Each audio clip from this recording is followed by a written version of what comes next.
কথা কই হ্যাঁ, আমি এখনই ফাঁসি দিতেছি, দরজা তো খুলতে পারবে না। আর তোমার ছেলেদের ফালতু কথা কইবে এটা আমি কথা রাখলাম। মানিকে নুবুজিলে পূজাৰ ব্যথা, যাৰ বাবে পূজাই ল'লে চৰম সিদ্ধান্ত। মানিকৰ শাৰীৰিক মানসিক অত্যাচাৰৰ বাবে পূজাৰ আত্মহত্যাৰ অভিযোগ। মানিকৰ পৰকীয়া প্ৰেমৰ বাবে পত্নীয়ে ল'লে চৰম পন্থা। এই অভিযোগ আমাৰ নহয়, এই অভিযোগ এইগৰাকী মহিলা। মহানগৰীত সংঘটিত হ'ল এক চাঞ্চল্যকৰ ঘটনা। পাণ্ডুৰ জয়মতী নগৰত উদ্ধাৰ হ'ল পূজা চৰকাৰ নামৰ এগৰাকী মহিলাৰ মৃতদেহ। চিট লৈ থকা অৱস্থাত উদ্ধাৰ কৰা হৈছিল মহিলাগৰাকীৰ মৃতদেহ।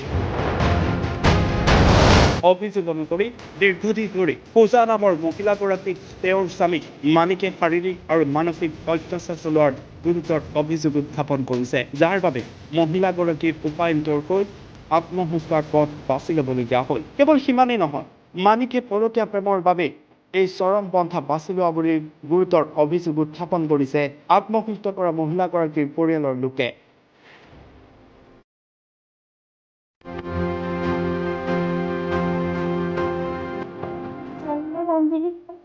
অঞ্জলি সৰকাৰ মানে বহুতে ভালো ছিল ছোৱালীটো, তাক মানে কথা বতৰা নাপাতে, মোৰ লগতো কথা বতৰা নাপাতে, ই বদমাচি কৰে যে সেইকাৰণে কথা বতৰা নাপাতে। কিন্তু তাৰপিছত বোলে ছোৱালীটোক ইমান মাৰে মাৰি থাকে, একদিনো নকয় মোক যে মোক মাৰিছে।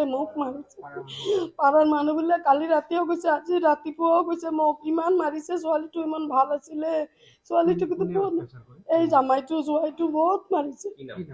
এই মানিক চৰকাৰ, হয় মানিক চৰকাৰ।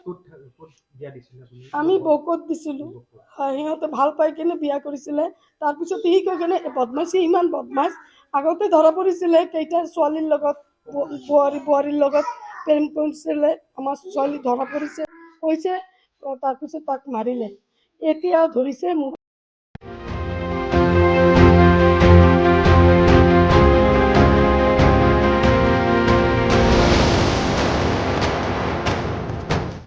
Request people report already.